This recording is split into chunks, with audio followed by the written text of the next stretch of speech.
We can factory default the ASC by dip switch. Switch 1, 3, 5, 7 to 1 and the others are 0.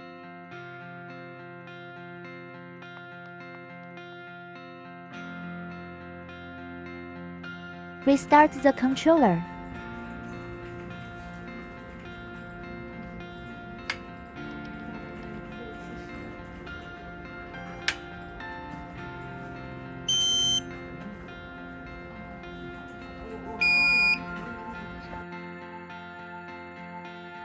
When the device starts to alarm, switch all to 0.